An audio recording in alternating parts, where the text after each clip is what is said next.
ꯅꯧ ꯅꯧ ꯄꯥꯝꯃꯤꯁꯤ ꯐꯔꯕꯅꯤ ꯅꯨꯄꯤꯗ ꯑꯅꯧ ꯅꯧ ꯄꯥꯝꯗꯗꯅ ꯅꯨꯄꯤꯗ ꯄꯥꯝꯃꯗꯤ ꯂꯣꯏꯅ ꯏꯃꯨꯡ ꯀꯥꯏꯅꯔꯣꯏꯗ꯭ꯔꯣꯁꯦ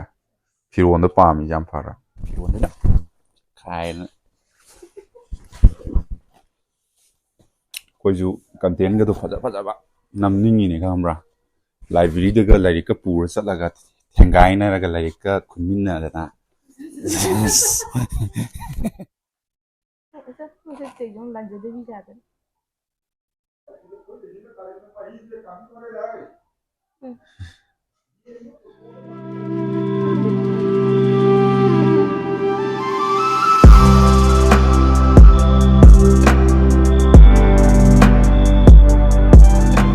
ꯃꯌꯥꯝ ꯍꯧꯖꯤꯛꯀꯥꯟꯁꯦ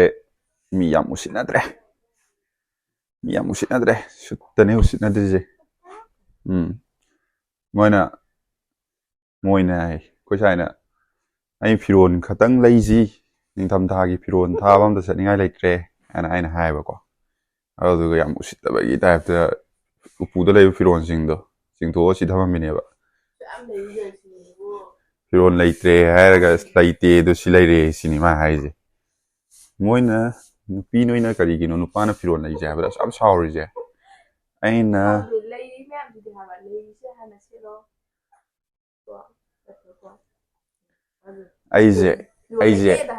ꯑꯩꯁꯦ ꯈꯪꯕ꯭ꯔꯥ ꯉꯥꯡꯕꯨꯗꯤ ꯅꯤꯡꯉꯥꯏꯕꯨꯗꯤ ꯀꯟꯅ ꯇꯧꯔꯤꯀꯣ ꯑꯗꯣ ꯑꯩ ꯋꯥ ꯈꯔ ꯍꯥꯏꯔꯛꯀꯦ ꯑꯩꯅ ꯍꯥꯏꯗꯤ ꯌꯥꯝꯅ ꯏꯟꯈꯠꯆꯔꯛꯄꯗ ꯉꯥꯏꯔꯤꯕ ꯃꯇꯝꯁꯤꯒꯤ ꯑꯅꯧ ꯑꯄꯦꯠ ꯎꯕ ꯃꯇꯝꯗ ꯁꯦꯠꯅꯤꯡꯕ ꯆꯥꯅꯤꯡꯕ ꯄꯣꯛꯄ ꯑꯗꯨꯝꯕ ꯑꯃꯅꯤ ꯍꯥꯏꯇꯥꯔꯦꯀꯣ ꯍꯅꯨꯕꯤ ꯅꯪꯒꯗꯤ ꯃꯥꯟꯅꯔꯔꯣꯏ ꯑꯗꯣ ꯑꯩꯅ ꯐꯤꯔꯣꯜ ꯑꯅꯥꯟꯕꯗꯣ ꯁꯦꯠꯂꯒ ꯅꯨꯄꯤ ꯀꯣꯏꯔꯨꯒꯦ ꯍꯥꯏꯕꯁꯨ ꯅꯠꯇꯦ ꯅꯪꯅ ꯑꯩꯅ ꯐꯤꯔꯣꯜ ꯂꯩꯒꯦ ꯍꯥꯏꯕꯗ ꯑꯁꯨꯛ ꯌꯥꯝ ꯌꯥꯗ꯭ꯔꯤ ꯃꯔꯝꯁꯦ ꯀꯔꯤ ꯃꯔꯝꯒꯤꯅꯣ ꯍꯥꯏꯔꯣ ꯌꯥꯝ ꯊꯨꯅ ꯃꯌꯥꯝ ꯂꯩꯁꯤꯗꯤ ꯍꯥꯏꯕꯅꯦ ꯕꯣꯔꯥ ꯑꯃ ꯂꯩꯁꯤꯅ ꯄꯨꯊꯣꯔꯛꯈꯣꯔ ꯎꯄꯨ ꯑꯃꯁꯨ ꯂꯩꯔꯤꯌꯦ ꯕꯣꯛꯁ 3 ꯐꯥꯛꯇ꯭ꯔꯤꯌꯦ ꯃꯁꯤ ꯕꯣꯛꯁ 2ꯒꯤꯅꯦ ꯅꯪ ꯑꯗꯨꯝ ꯁꯦꯠꯀꯤ ꯐꯤꯔꯣꯜꯗꯣ ꯑꯗꯨꯝ ꯁꯦꯠꯅꯤꯡꯕ꯭ꯔꯥ ꯅꯪ ꯏꯟꯒꯤ ꯐꯤꯗꯣ ꯑꯗꯨꯝ ꯏꯅꯤꯡꯕ꯭ꯔꯥ ꯅꯪ ꯅꯨꯡꯇꯤꯒꯤ ꯍꯋꯥꯏ ꯊꯣꯡꯕ ꯆꯥꯕꯗ ꯅꯪ ꯆꯥꯅꯤꯡꯉꯛꯇꯦ ꯅꯪ ꯁꯣꯏꯗꯅ ꯍꯥꯏꯔꯛꯀꯅꯤ ꯅꯪ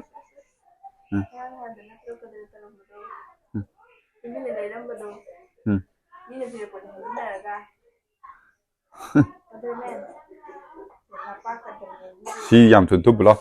ꯁꯤ ꯃꯌꯥꯝ ꯌꯥꯝ ꯊꯨꯅ ꯊꯨꯞꯄꯨ ꯂꯥꯎ ꯊꯨꯞꯄꯨ ꯂꯥꯎ ꯑꯩꯅ ꯌꯥꯝꯅ ꯀꯩꯅꯣ ꯇꯧꯅꯤꯡꯗꯕꯒꯤ ꯇꯧꯕꯅꯤ ꯅꯪ ꯅꯁꯥꯗꯣ ꯌꯥꯝꯅ ꯁꯤ ꯃꯇꯥꯡꯁꯤꯗ ꯈꯟꯅꯍꯧꯅꯤꯡꯗꯕꯩ ꯇꯧꯕꯅꯤꯀꯣ ꯅꯪ ꯅꯠꯇꯗꯤ ꯅꯪ ꯆꯥꯏꯔꯗꯝꯅꯤ ꯅꯨꯄꯥ ꯑꯩꯗꯤ ꯈꯪꯍꯟꯒꯗꯕꯅꯤ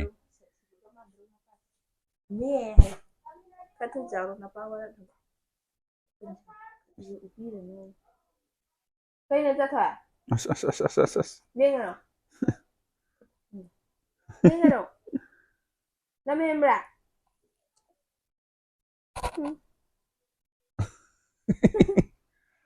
ꯀꯩꯗꯧꯔꯦ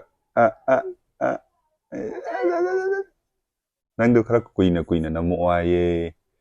ꯏꯅꯦ ꯍꯣꯏ ꯆꯆꯥ ꯍꯣꯏ ꯃꯌꯥꯝꯅ ꯑꯗꯨꯒꯤ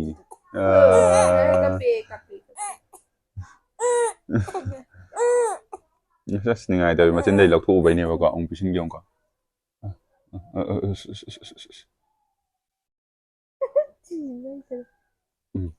ꯀꯞꯄ ꯐꯒꯅꯤ ꯁꯤ ꯑꯣꯏꯔꯗꯤ ꯆꯤꯟ ꯀꯥꯡꯅꯤꯗꯤ ꯈꯪꯗ꯭ꯔꯤ ꯏꯕꯦꯝꯃ ꯅꯪ ꯀꯣ ꯇꯨꯄꯤꯁꯤ ꯃꯅꯤꯡ ꯈꯛꯇꯪ ꯍꯟꯊꯕꯤꯌꯨ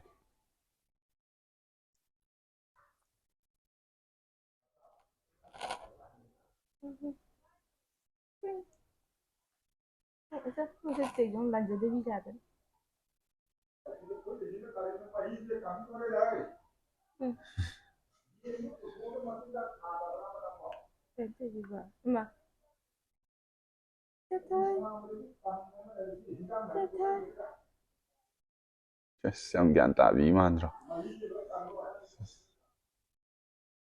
ꯆꯥꯇꯣꯝꯕꯤꯁꯦ ꯚꯤꯗꯤꯑꯣꯗ ꯎꯠꯂꯛꯀꯦ ꯇꯧꯕꯅꯦ ꯀꯨꯏꯅ ꯍꯦꯛꯇ ꯇꯨꯝꯊꯣꯛꯈ꯭ꯔꯦ ꯑꯌꯨꯛ ꯅꯨꯡꯊꯤꯟꯗꯅ ꯅꯨꯡꯗꯥꯡꯗ ꯑꯣꯏꯅ ꯅꯝꯗꯗꯤ ꯌꯥꯔꯔꯣꯏ ꯃꯥ ꯃꯃꯤꯠ ꯄꯥꯡꯍꯟꯒꯦ ꯍꯥꯏꯔꯗꯤ ꯁꯤꯁꯦ ꯍꯦꯛꯇ ꯁꯠꯇꯣꯛꯄ ꯎꯏꯔꯤꯁꯦ ꯍꯧꯒꯠꯂꯛꯑꯅꯤ ꯃꯥ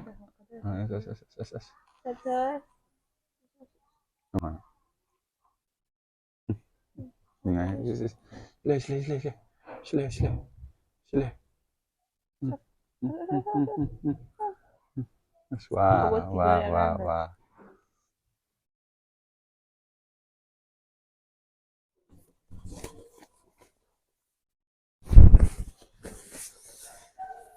nupi yam patre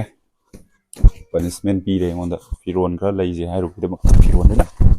khai na koju content ga to faja ba namningi ne kamra library de ga lai ka pur satlaga thengai na ga lai ka khunmin na da na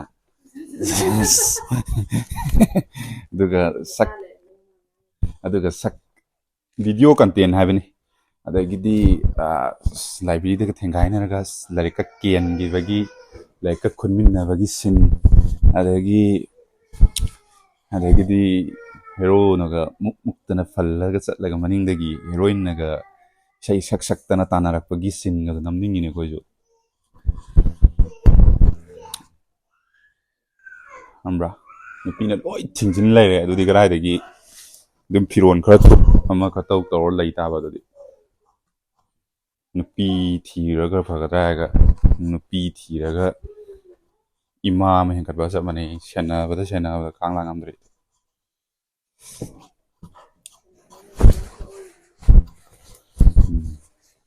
nanan ni na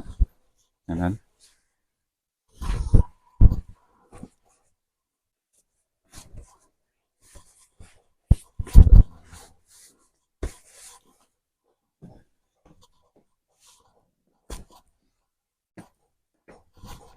firon tenang ai chak hai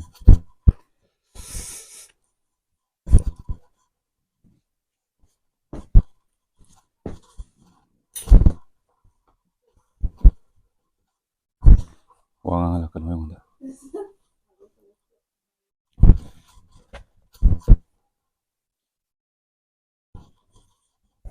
luôn lấy dè hay nâng buổi sáng lấy dè cho nó thì ai buổi sáng lấy dè cái hàng thế này ông ta lấy view hay cho nó thì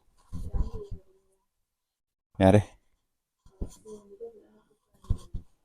하자래 한진 셋 레벨 필요한 지금 도로 더 하면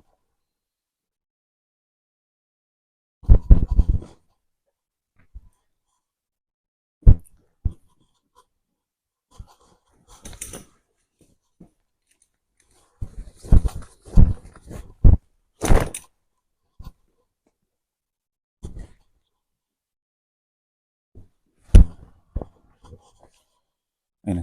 짰잖아 구워야 되나 비디오 남게 아주 야로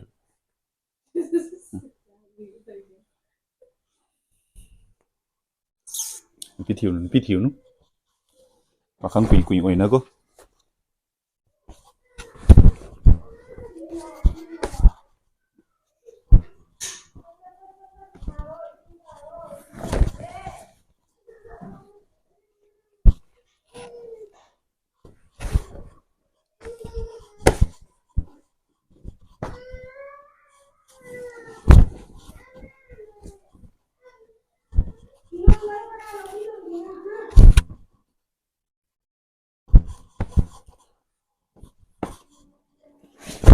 rồi sẽ phù hợp với ngôi gì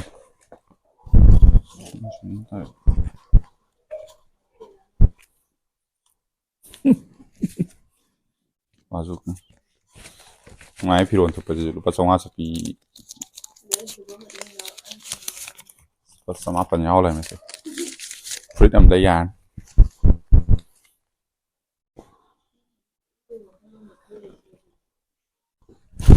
cái set cha để đi cái nào anh ubi nữa có cái khăn mà này bro này cái đi giúp nó nha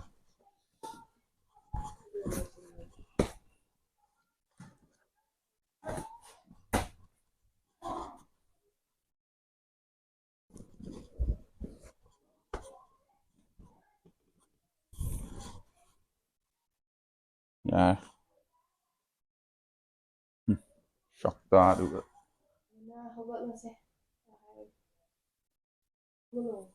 đây nè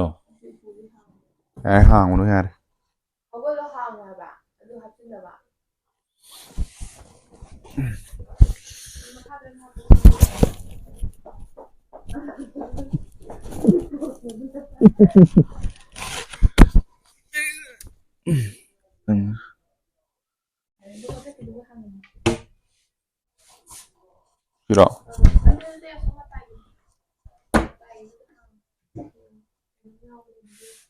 Yes.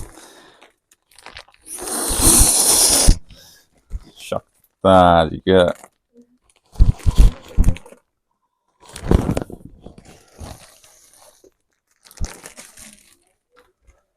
Norba.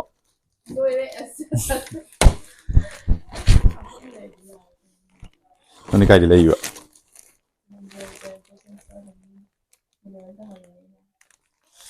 Suroy, pamdi. Pon tha ka lai sila.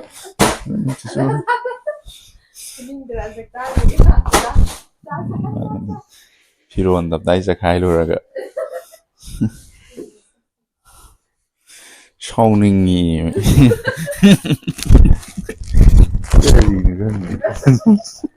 Nói to di fai dana sia. Nupi thiu. Cái này khá lây gì, kháng rau dầu thì fruit nga tôi lây mà liệu. Ai sẽ là pam khăn chơi kìa ra nhưng mà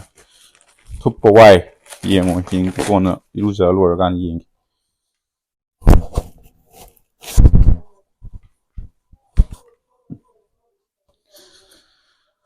ai sẽ là pam khăn là lấy được bu vậy ai pam mới pam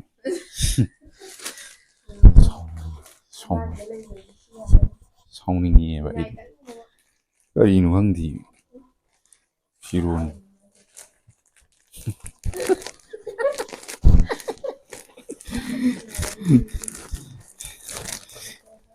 yêu giờ rồi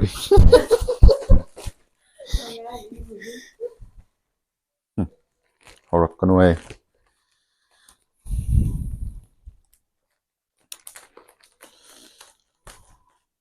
yeah thank you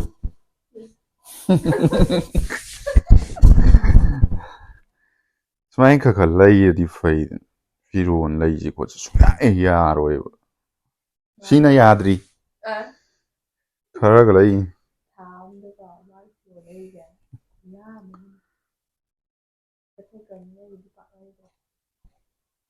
ado lay ra ji aina ha di t-shirt tu bu aina ha di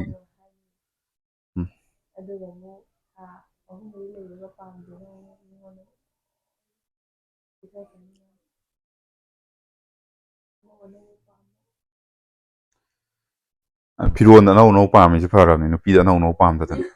nupi da pam di loina imung kaina ro do sa firon da pam jam phara shaurak tana ka Kona yeng gare ꯃꯌꯥꯝꯅ ꯅꯨꯡꯁꯤꯕꯤꯗꯨꯅ ꯍꯧꯖꯤꯛ 16K subscribers ꯌꯧꯖꯔꯦ ꯑꯗꯣ ꯃꯌꯥꯝ 20K ꯌꯧꯕꯒ ꯒꯤꯐ away ꯇꯧꯊꯔꯛꯀꯅꯤꯀꯣ ꯑꯩꯅ ꯃꯥ ꯌꯥꯒꯦꯔꯥ ꯌꯥꯔꯣꯏꯒꯦꯔꯥ ꯑꯩꯅ ꯇꯞꯇꯥꯏ ꯂꯩꯔ ꯊꯤꯟꯊꯔꯛꯑꯗꯕꯅꯦ ꯍꯦꯛꯇ ꯑꯗꯨꯅ ꯂꯥꯏꯛ ꯁꯤꯌꯔ ꯁꯕꯁꯀ꯭ꯔꯥꯏꯕ